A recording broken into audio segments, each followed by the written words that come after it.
Hey, selam. Ben Adal ve bugün 1.20 güncellemesi hakkında bilmediğiniz çok fazla şeye bakacağız. Oyuna gelen 600'den farklı zırhtır, gizli kütüphanelerdir, yeni kitaplıklardır, develerdir, snifferlardır, çok fazla şey eklendi. 1.20 güncellemesi düşündüğünüzden çok daha fazlasını içeriyor. Böylelikle çok fazla kullanılmayan özellik kullanılmaya başlıyor. O zaman arkanıza yaslanın ve 1.20 hakkında bilmediğiniz birçok detayı izlemeye başlayın.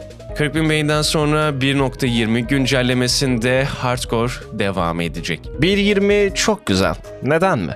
Oyuna 650'den fazla zırh eklendi. Şey diyebilirsiniz, nasıl yani? Evet, şu an gördüğünüz şeyler var ya. Evet, şu an o zırhları görebiliyorsunuz. Oyunda keşif hissini arttırabilmek için çok farklı lokasyonlarda, End'de, Nether'da, dünyanın farklı uçlarında, farklı mekanlarda belli demirci şablonları bulunuyor. İsterseniz bakırla, isterseniz altınla, ametistle, kuvarsla, demirle, lapisle, kızıltaşla, zümrütle, elmasla veya netherite'la bu şablonların rengini değiştirerek zırhınıza uygulayabiliyorsunuz. Deriye uygulayıp, zincire uygulayıp, altına uygulayıp, demir zırhı uygulayıp, elmas zırha veya netherite zırha uygulayıp istediğiniz gibi kullanabiliyorsunuz. Olaylar bu şekilde kombine edildiğinde o kadar fazla kombinasyon var ki hiç hesaplamaya uğraşmadım bile. Evet, bilgisayarım şu an hiç iyi hissetmiyor çünkü burada o kadar fazla zırh var ki. Burada malzemeler var ve altın zırhta nasıl durduğu var. Mesela Sentry adındaki şablon bunları yaparken Vex bunları yapıyor. 10 tane farklı malzemeniz var, 16 farklı şablonunuz var ve bunlar farklı zırhlara uygulandığında değişiyorlar. Oyunun en nadir zırhına gelecek olursak önümde gördüğünüz zırh şablonları en nadirleri. Bu şablon kombinasyonlarını yapmak için tek yapmanız gereken bir demirci masanızın olması. En sola şablonunuzu, ortaya zırhınızı, sağda hangi malzemeden istediğinizi koyuyorsunuz ve size o deseni, o şablonu oluşturuyor. İstediğiniz renge, istediğiniz zırha göre. Ayrıca şablonları buldunuz. Kullandığınız bitecek mi? Hayır. Ekranda gördüğünüz gibi onları malzemesine göre çoğaltabiliyorsunuz. Bu çoğaltma malzemelerinin ne olduğu hemen hemen belli zaten. Ortamına göre malzemeler içeriyor. Bulması o kadar zor olacağını sanmıyorum. Ayrıca şu an bu zırh şablonlarının nerede çıktığını ve yüzde kaç olasılıkla çıktığını ekranda görebiliyorsunuz. Fakat bu kategoriye girmeyen başka zırh şablonları da var. Onlarsa arkeoloji ile bulunuyor. Eğer Try Ruin adını verdiğimiz yerde arkeoloji çalışması yaparsanız bu 4 zırhı %8 şansla bulabilirsiniz. Try Ruin tam olarak ne oluyor diye soracak olursanız ona birazdan geleceğiz. Ama şu an ekranda gördüğünüz şey Netherite'ın yeni yükseltme olayı. Artık en solda gördüğünüz Netherite yükseltme eşyası olmadan Netherite'ınız olsa bile bir eşyayı yükseltemeyeceksiniz. Bu da Netherite zırhları daha da zor kılıyor. Bu yükseltmeler Bastion Remnant'ta borç kalıntılarında bulunuyor. Bütün sandıklarda %10 iken eğer Bastion Remnant'ın hazine sandığını açarsanız %100 bu geliştirme çıkıyor. Gelelim bu zırhların dahi bulunduğu arkeolojiye. İlk önce bir tane tüy, bir bakır, bir çubuk lazım ve bir fırça yapıyorsunuz. Bu fırça şu anlık sadece 2 tane blok üzerinde etki ediyor. Şüpheli kum ve şüpheli çakıl. Zaten dikkatli bakarsanız bazı bloklar birazcık değişik. İşte bu arkeolojinin o kırılgan blokları. Arkeolojik bir alan bulduğunuzda gerçekten bir arkeoloji yapıyormuş gibi hissediyorsunuz çünkü yanlışlıkla kırarsanız o eşya sonsuza dek gidecek ve bir daha bulamayacaksınız. O yüzden tane tane kazı yaparaktan aşağı inmeniz lazım. Şu an benim aşağı indiğim yerse Trial Ruin dediğimiz oyuna yeni eklenen antik bir yer. Zamanında başka insanların yaşadığı kalıntılar ama toprağın içerisinde çürümeye bırakılmışlar. Eğer benim gibi temizlerseniz ahanda böyle yıkık dökük eski bir uygarlığı göreceksiniz. İşin en güzel kısmı ise bu uygarlıklar tamamen rastgele oluşuyor. Yani sizin bulacağınız herhangi bir arkeolojik çalışma alanı rastgele olacak. Hiçbiri aynı olmayacak. Odalar farklı olacak, koridorlar farklı olacak. Bazılarının yapı taşları farklı olacak. Böylelikle de aslında yaşayan insanların ne kadar farklı olduğunu göreceksiniz. Mesela bu yapılardan bir tanesi rastgele oluşmuş şekilde dışarıdan böyle gözüküyor. Genellikle eski uygarlıklar kerpiçten ev yaptığı için ve kerpiç saman kullandığı için boyalar, samanlar, tahta çapalar, Kill blokları, tuğlalar, bu tarz şeyler çıkıyor. Fakat önemli kısmında 4 farklı zırh şablonu çıkabilir, sayısız vazo parçası kalıntısı çıkabilir, hepsinin şekli farklı. Bir tane de müzik diskimiz var oyuna yeni eklenen, ondan da çıkabilir. Bunlar nadirler. Evet, merak ettiğinizi biliyorum, müzik diski nasıl bir şey? Evet, eğlenceli bir müzik bu şekilde. Telifli olabileceğinden dolayı azıcık çalabiliyorum. Tamamını deneyimlemekse sizin elinizde. Fakat arkeoloji sadece burada yapılmıyor. Çöl piramitlerinin içinde de gizli oda var. Orayı da siz bulun veya bunun hakkında yaptığım hardcore videomu izleyin. Tamamen size kalmış durumda. Çöldeki su alanlarına da gidip bakabilirsiniz çünkü tam olarak oranın içerisinde de antik kalıntılar var. Zamanında burayı yapan insanlar tarafından artık kalıntılar var. Ya da önceden denizin altında kalmış yıkıntılara bakabilirsiniz. Oralarda bir sürü antik kalıntı var. Bu arkeolojiden çıkarabildiğiniz 20 adet farklı çömlek parçası. Bunlar farklı alanlarda, farklı yerlerde bulunuyor tabii ki. Bunlar varyasyona göre değişiyor. Mesela bunlardan aldım ve bu şekilde bir tane çömlek yapabiliyorum. Dikkatli onarım adında da başarım kazanıyorum. Bunu koyduğumda her tarafını bu şekilde görebilirsiniz. İstersem tuğlalardan da sadece dümdüz vazo çömlek yapabiliyorum. İstersem iki farklı yanını, desenli iki farklı yanında desensiz de yapabilirim. Bu tamamen keyfime göre bu şekilde yapabiliyorum. Ayrıca yeni gelen şeylerden bir tanesi Piglin kafası. Evet.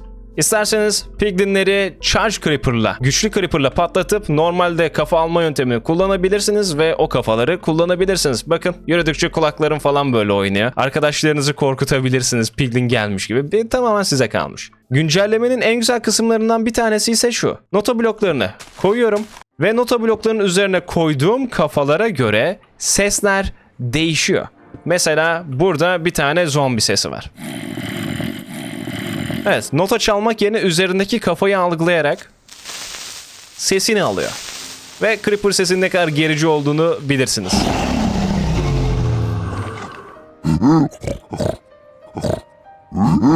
Aynen bu şekilde çalışıyor. Açıkçası kullanım alanları ne kadar fazla olur bilmiyorum ama güzel bir eklenti. Develer artık çöllerde, köylerde bulunabiliyorlar. İsterseniz onların üzerine binip üzerlerine de eğer takabiliyorsunuz. Böylelikle sürülebilir hale geliyor.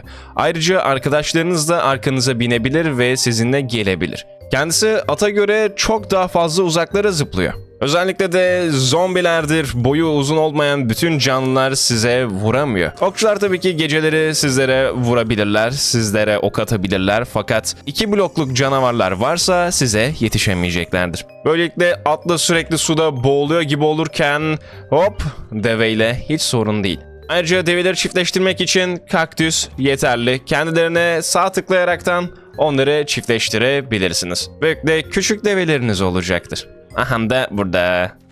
Tipe bak. Gelelim anime kızlarının diyarına. Kiraz ağaçlarının o güzel doğasına.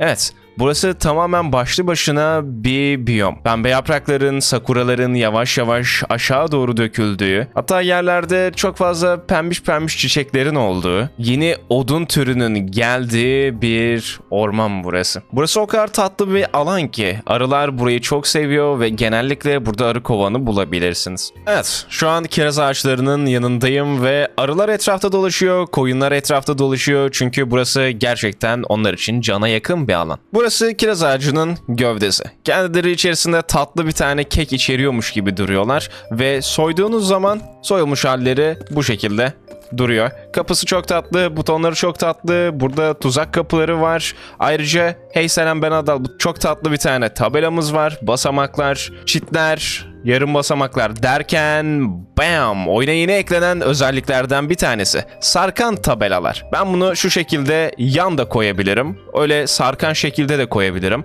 Ben bunu koydum. Üzerine artık tıklayabiliyorum. Sadece kiraz ağaçları için değil. Selam ben Adal. Yazıyorum. Ama bir şey hoşuma gitmedi.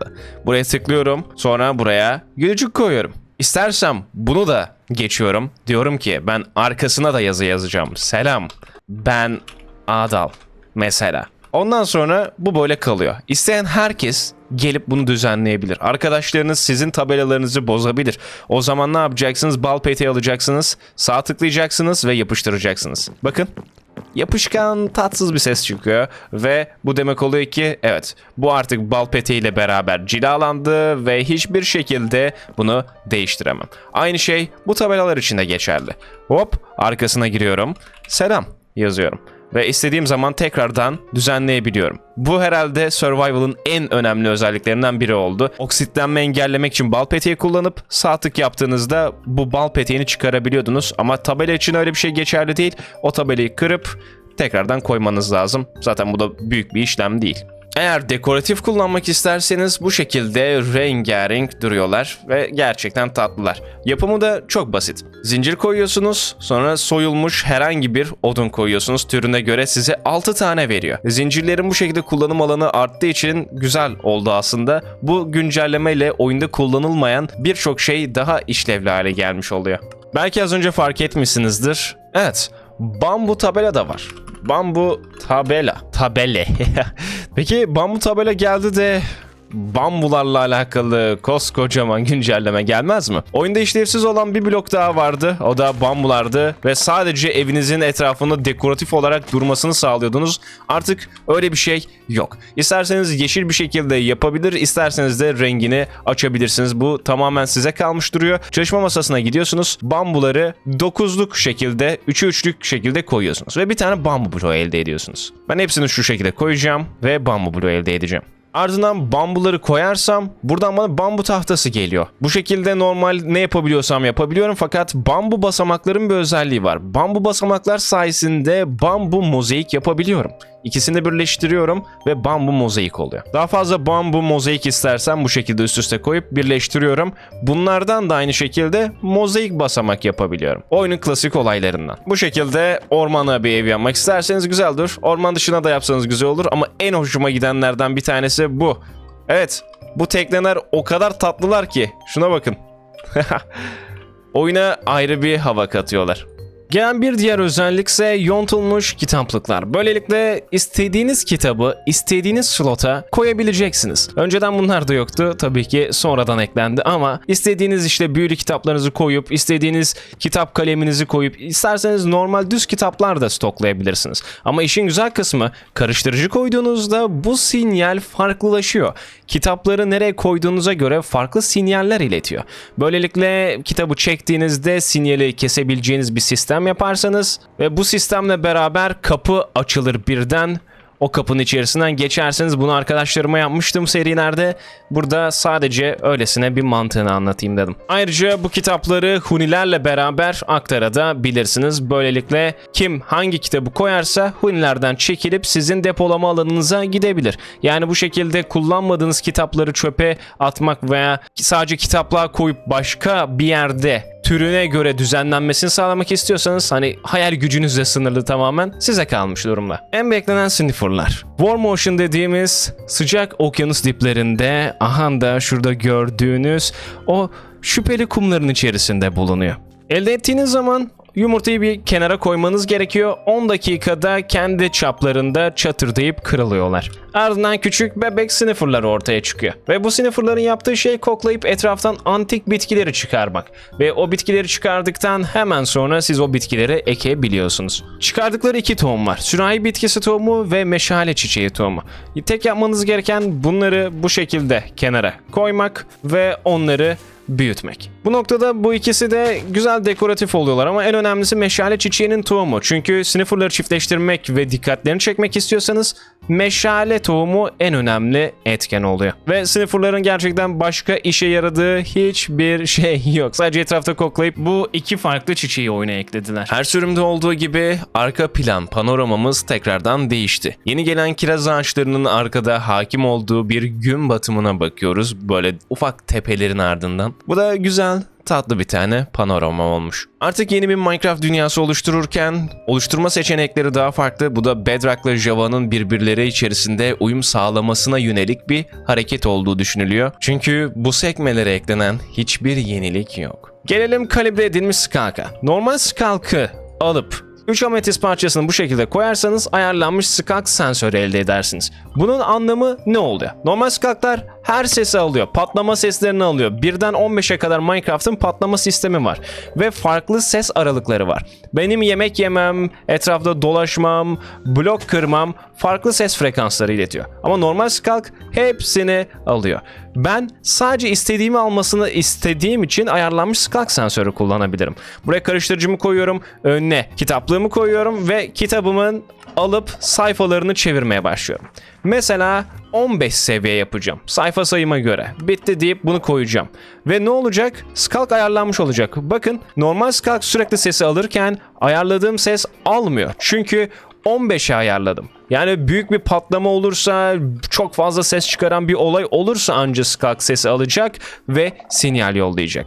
Bunu tamamen istediğim belirli sesleri alması için arkadaşlarıma tuzak kurmak için kullanabilirim. Evet, bu videoda böyleydi. Bu Skulk sensörünü daha fazla ilerleyen videolarda göreceğiz. Daha fazla detaylı videosu gelecek. Fakat bütün her şey teoride bu şekildeydi. Kedim sürekli klavyeye yattığından dolayı, sürekli bir yerlerde bir şey parçaladığından dolayı, inşaat sesleri geldiğinden dolayı, yok annemler ziyarete geldiğinden dolayı bu video benim için yapması aşırı zordu ve özellikle de en sıcak şey dışarıdan çok fazla ses geldiğinden dolayı camı kapatmam gerekiyor ve Bursa'nın havasını bilenler çok basık, çok nemli, çok korkunç bir havası var. Videoyu yapmak, bitirmek benim için çok zordu. O yüzden izlediğiniz için çok teşekkür ederim.